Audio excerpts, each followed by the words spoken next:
Hello everyone, welcome to my our channel experience with math. কেমন আছো সকলে? আশা করছি সকলেই খুব ভালো আছে। তো চলো আজকের ক্লাস শুরু করা যাক।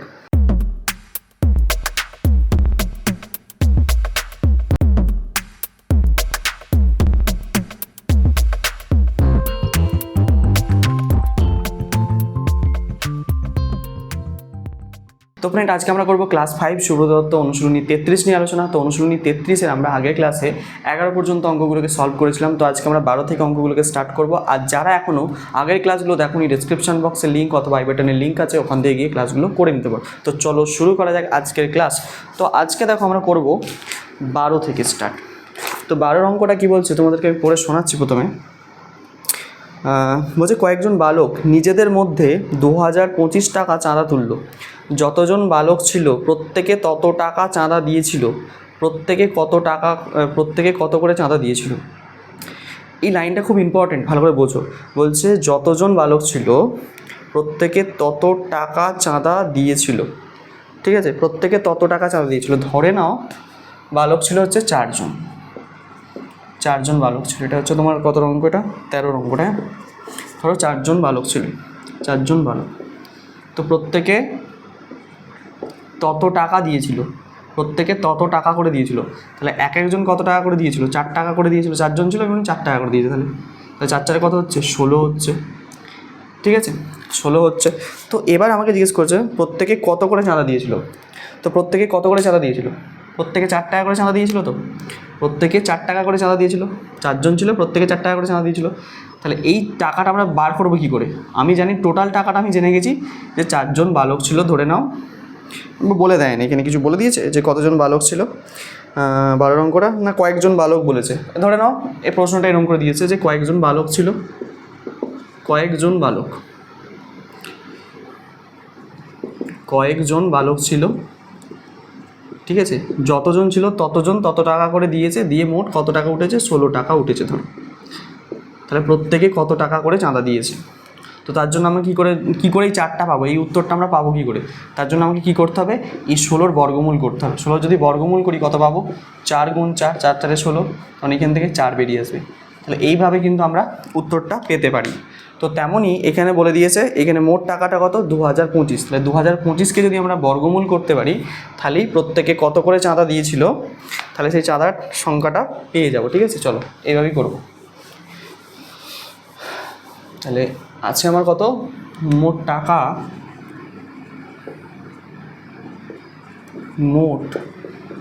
টাকা হচ্ছে কত? 2025 টাকা। ঠিক আছে, তাহলে আমাকে একে বর্গমূল করতে হবে। তাহলে প্রত্যেকে চাঁদা দিয়েছিল কত টাকা করে জানতে পারবো। তাহলে লিখবো যে প্রত্যেকে চাঁদা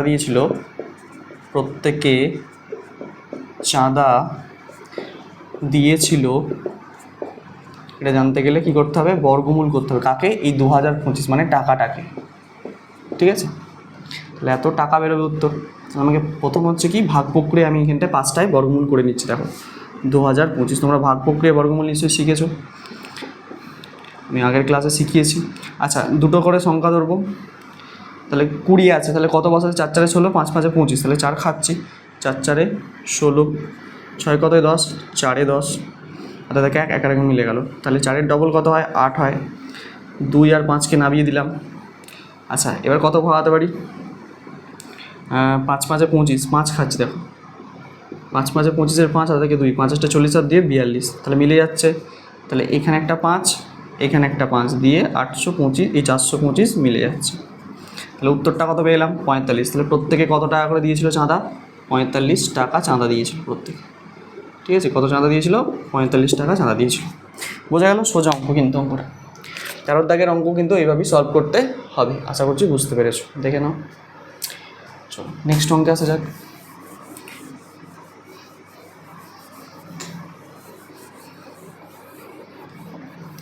নেক্সট অঙ্ক মানে আমরা আসবো 14 দাগের অঙ্কটিতে। চলো 14 দাগের অঙ্কটি একটু পড়ে ফেলো তোমরা। 14 দাগের অঙ্কটি কী বলতে চাইছে একটু পড়ো ফার্স্ট। 14 দাগের অঙ্কটি বলছে, আচ্ছা এটা তো সরি আগেরটা ভুল করে ফেললাম।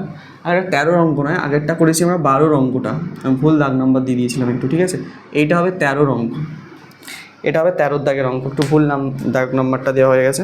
ঠিক আছে, একটু ঠিক করে নেবে তোমরা। ঠিক আছে, আগের অঙ্কটা এটা 12 হবে। আচ্ছা দেখো 13 দাগের অঙ্কটা কী বলছে, যে কয়েকজন বালক একত্রে হচ্ছে 121 টাকা খরচ করলো, যতজন বালক আছে প্রত্যেকে তত সংখ্যক 25 পয়সা খরচ করলো। তাহলে বালক দিগকের সংখ্যা নির্ণয় করো, বালক দিগকের সংখ্যা নির্ণয় করো। এই লাইনটা কিন্তু খুব ইম্পর্টেন্ট, ভালো করে এইখানটা দাগ দিয়ে রাখবে, যে যতজন বালক ছিল, এই যতজন বালক আছে প্রত্যেকে তত সংখ্যক 25 পয়সা করে খরচা হলো। আমি একটা সিম্পল উদাহরণ দিচ্ছি, তাহলে ব্যাপারটা বুঝতে পারবে। ধরো 4 জন বালক ছিল, কতজন বালক ছিল, 4 জন বালক ছিল।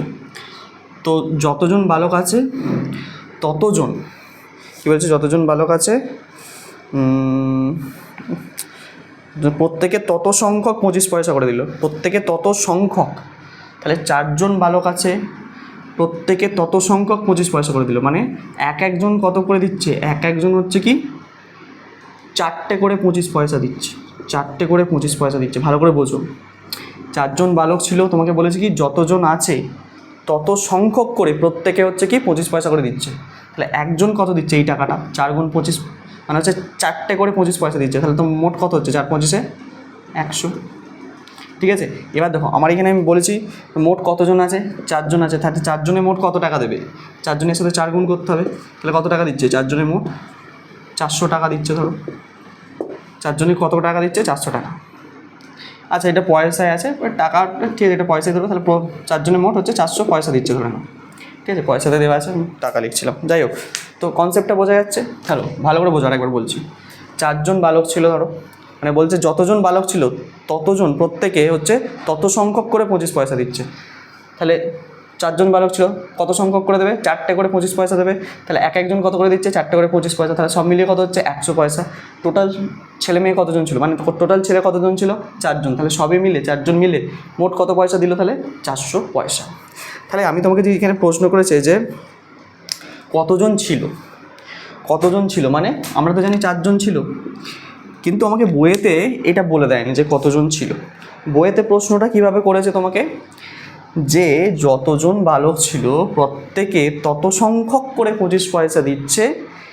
ঠিক আছে, প্রত্যেকে কত পয়সা করে, কত করে দিচ্ছে, প্রত্যেকে তত সংখ্যক করে 25 পয়সা দিচ্ছে।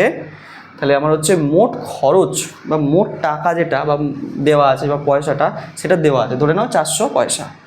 ঠিক আছে, মোট যে খরচ হচ্ছে সেটা কত দেওয়া আছে, 400 পয়সা। ঠিক আছে, আর প্রত্যেকে কত করে দিচ্ছে, প্রত্যেকে একটা মানে প্রত্যেকে কত করে দিচ্ছে, প্রত্যেক 4টে করে 25 পয়সার কয়েন দিচ্ছে। তাহলে 25 পয়সাটা দেওয়া আছে। তাহলে আমাকে জানতে চাইছে কি, যে কতজন ছিল, কতজন মিলে এই টাকাটা দিয়েছে আমাকে জানতে চেয়েছে। এইটা আমার জানতে চাইছে, এই 4 জনটা কী করে বার করব, এই 4 জন সংখ্যাটাকে কি করে বার করব, সেটা বার করতে গেলে আমাদের কী করতে হবে, দেখো খুব সোজা।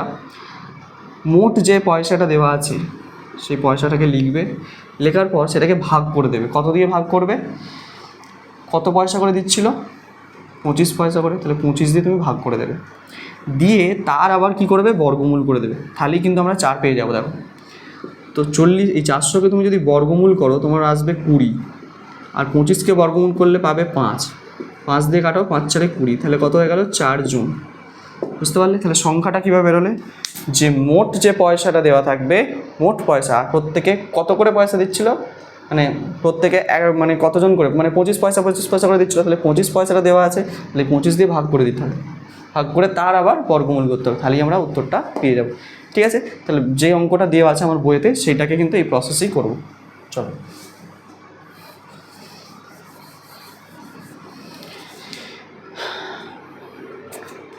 তো আমাকে দেওয়া আছে এখানে মোট খরচ 121 টাকা দেওয়া আছে। আমি লিখছি যে মোট খরচ হচ্ছে 121 টাকা। আমি এটাকে পয়সায় নিয়ে চলে যাচ্ছি 100 দিয়ে গুণ করে, কারণ আমাকে এখানে 25 পয়সাতে দেওয়া আছে। 1 2 1 দুটো শূন্য, 100 দিয়ে গুণ করলে এত পয়সা। ঠিক আছে, আচ্ছা 25 পয়সা করে দিয়েছে, প্রত্যেকে তত সংখ্যক 25 পয়সা দিয়েছে।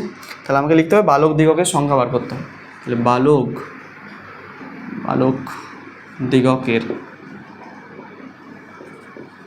দিগকের সংখ্যা কী করে বার করব, এই সংখ্যাটাকে কি করব, মোট যে পয়সাটা সেটাকে ভাগ করব। কত দিয়ে ভাগ করব, কত দিয়ে, 25 দিয়ে।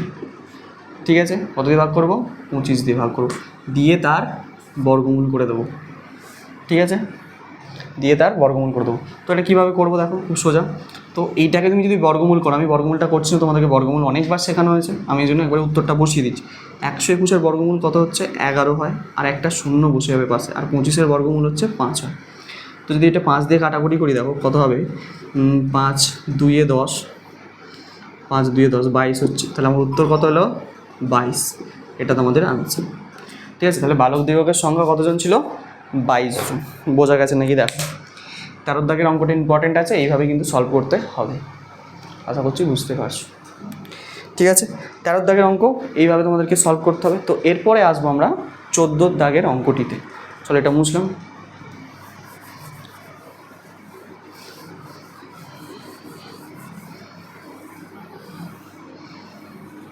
আচ্ছা, 14 দাগের অঙ্কটা কি বলছে তোমাদেরকে একটু পড়ে শোনাচ্ছি। বলছে 5 অঙ্কের বৃহত্তম পূর্ণবর্গ সংখ্যাটি নির্ণয় করে। এটা সোজা একদম, 5 অঙ্কের বৃহত্তম পূর্ণবর্গ সংখ্যা। আমাকে প্রথমে লিখতে হবে 5 অঙ্কের বৃহত্তম সংখ্যাটা কত। আগে বৃহত্তম সংখ্যা হলো কত? 5টা নয়, 1 2 3 4 5। তো আমাকে জানতে চেয়েছে 5 অঙ্কের বৃহত্তম সংখ্যা নয়, 5 অঙ্কের বৃহত্তম পূর্ণবর্গ সংখ্যা, মানে যার বর্গমূল করলে একটা পূর্ণবর্গ সংখ্যা, মানে পূর্ণ সংখ্যা পাই, ঠিক আছে। তো 5টা 9 লিখেছি আমি। প্রথমে আমার কাজ কি? এর বর্গমূল করা। কাজ কি? বর্গমূল করা। কীভাবে বের করবো দেখো, 5টা 9 লেখো, 1 2 3 4 5, ভাগ প্রক্রিয়া করবো, দুটো দুটো করে নিলাম। আচ্ছা, কত দিয়ে যাবে? 3 দিয়ে যাবে, 3 3 9 মিলে যাচ্ছে, এই 99 নামিয়ে দিলাম, ঠিক আছে। 3-এর ডবল কত? 6। আচ্ছা, 2 দিয়ে খাওয়ালে বেশি হয়ে যাবে, তাহলে আমি 1 খাওয়াচ্ছি, এখানে 1 খাওয়াচ্ছি, তাহলে কত হচ্ছে? 61। 1 কতয় 9, 8-এ 9, 6 কতয় 9, 3-এ 9, আর এই পাশ থেকে দুটো 9কে নামিয়ে দাও একবারে, হলো 31-এর ডবল কত হয়? 62 হয়েছে। আচ্ছা, এবার দেখো আমাকে এখানে কিছু একটা গুণ করতে হবে, এটার কাছাকাছি বা এটাকে মেলানোর চেষ্টা করতে হবে। তো কীভাবে করব? তো আমাকে ট্রাই করে করে দেখতে হবে কত দিয়ে যেতে পারে। আচ্ছা, 9 খাইয়ে 9 9 81, 6 9 54, বেশি হয়ে যাবে, এখানে 38 আছে। তো আমি যদি 6 খাই, 6 6 36, 6 খাইয়ে দেখছি দেখো কত হয়। 6 6 36-এর 6, হাতে থাকে 3, 6 2 12 আর 3 15, 5, হাতে থাকে 1, 6 6 6 36, হাতে থাকে 37। এটা হচ্ছে 37 56। 7 দিয়ে করলে 6 7 42, বেশি হয়ে যাবে, তাহলে 6 দিয়েই খাবে। দেখো 6 6 36-এর 6, হাতে থাকে 3, 6 2 12 আর 3 15, 5, হাতে থাকে 1, 6 6 36, হাতে থাকে 37। তাহলে 6 খাইয়ে দাও এখানে, তাহলে এখানে 6, এখানে 6, তাহলে কত হচ্ছে? 3 7 5 6। 6 কতয় 9, 3-এ 9 স্যার, 5 কতয় 9, 4-এ 9 স্যার, 7 কতয় 8, 1 স্যার। আর মিলবে না, আর এটাকে করা যাবে না। তো এবার লক্ষ্য করে দেখো, তো এই সংখ্যাটা তাহলে কি হলো? এই সংখ্যাটা কিন্তু পূর্ণবর্গ সংখ্যা নয়, মানে 5টা 9 কিন্তু পূর্ণবর্গ সংখ্যা নয়। আমাকে 5 অঙ্কের বৃহত্তম সংখ্যা হতে হবে। তো আমি যদি এই সংখ্যাটা থেকে এই 143-কে বাদ দিয়ে দিই, তাহলে সংখ্যাটা তো এই 316 দিয়ে মিলে যেত, তাহলে সংখ্যাটা কী হতো? পূর্ণবর্গ সংখ্যা হয়ে যেত। বুঝতে পারছো? ওই কাজটাই করবো। তাহলে আমার এই সংখ্যাটা এক্সট্রা এসছে, এটাকে যদি আমি এখান থেকে বাদ দিয়ে দিই, তাহলে সংখ্যাটা মিলে যেত 316 দিয়ে। বুঝতে পেরেছো? তাহলে 5 অঙ্কের বৃহত্তম পূর্ণবর্গ সংখ্যা হবে, এটা লেখো যে 5 অঙ্কের বৃহত্তম পূর্ণবর্গ সংখ্যা হবে কত হবে? 5টা 9, 1 2 3 4 5 বিয়োগ 143। 5টা 9 থেকে এখান থেকে বিয়োগটা করে দিচ্ছি, দেখো 143, 1 4 3, 3 কতয় 9, 6-এ 9, 4 কতয় 9, 5-এ 9, 1 কতয় 9, 8-এ 9, তাহলে 9 9 856। উত্তর বেরোচ্ছে 9 9 8 5 6, এটা আনসার। বোঝাতে পারলাম? এটা 5 অঙ্কেরই আছে, 1 2 3 4 5, বোঝা যাচ্ছে? বিয়োগটা কিন্তু মুছে দিচ্ছি, ক্লিয়ার? তাহলে এইভাবে কিন্তু করতে হবে তোমাদের 14 দাগের যে অঙ্কটি তোমাদের দেওয়া আছে। দেখেন, খুব সোজা অঙ্ক, একদম ইজি অঙ্কটার মধ্যে একটুও জটিলতা নেই কিন্তু। বোঝাতে পারলাম? তো এরপরে আসবো আমরা কত অঙ্ক? 15 অঙ্কে। 15 অঙ্কটা ঠিক এই অঙ্কটার মতনই হবে, এটা বুঝলাম।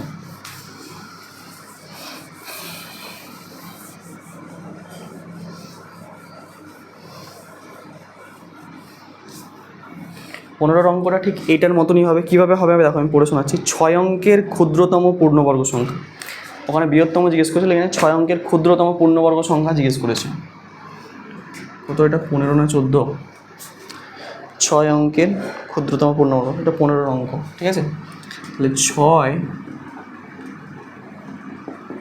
6 অঙ্কের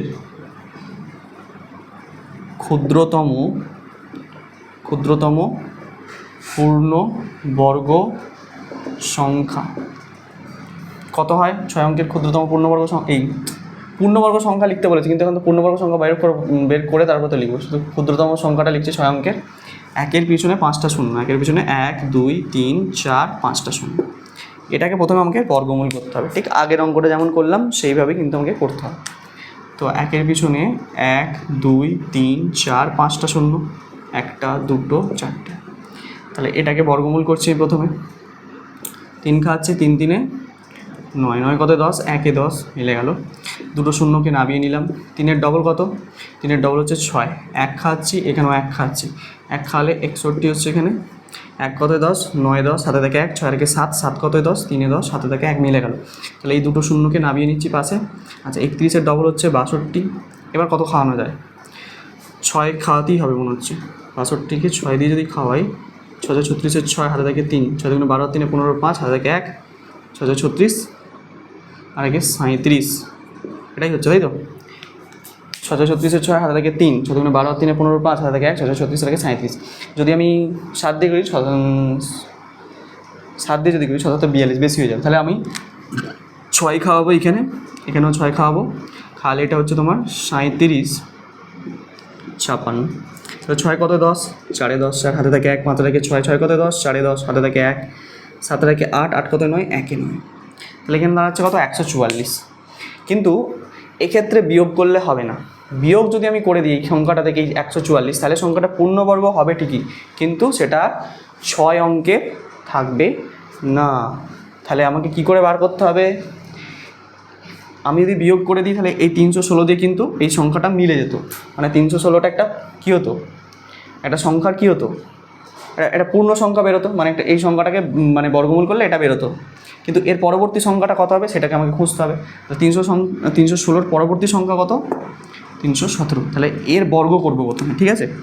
দেখো যে 316-র পরবর্তী সংখ্যাটা কত?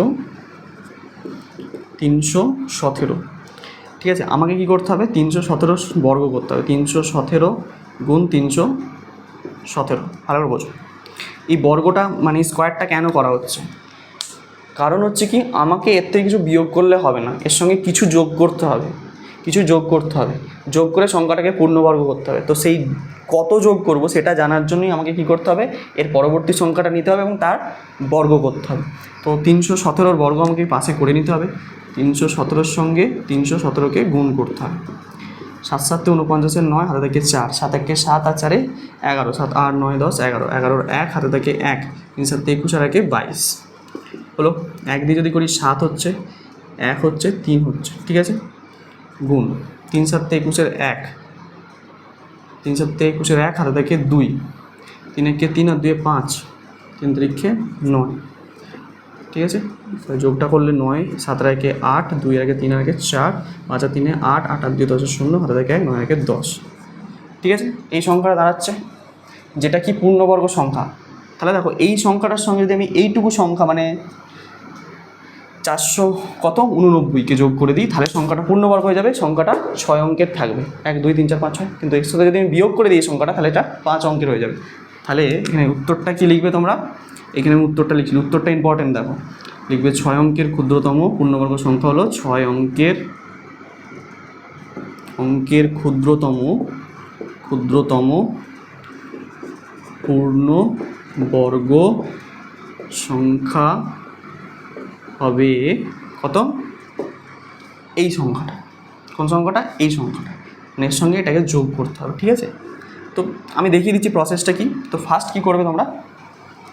এইটা থেকে এটাকে বিয়োগ করবে, বিয়োগ করে আবার এর সঙ্গে যোগ করবে, ব্যাপারটা সেই একই আসবে ঘুরে ফিরে, ঠিক আছে। আমি একবার লিখে দিচ্ছি, এইটার উত্তর হবে 1 0 0 8 সেই 4 8 9, ঠিক আছে, এটা আনসার। দেখুন 15 দাগের অঙ্কটা কিন্তু মিলে না, ঠিক আছে। তাহলে এখানে যোগ করতে হলো, কত যোগ করতে হলো? 4 8 9কে যোগ করলেই কিন্তু সংখ্যাটা পূর্ণবর্গ হয়ে যাবে, যেটা 6 অঙ্কের, ঠিক আছে। আশা করছি বোঝা যাচ্ছে অঙ্কটি, ক্লিয়ার? ওকে ওকে ওকে,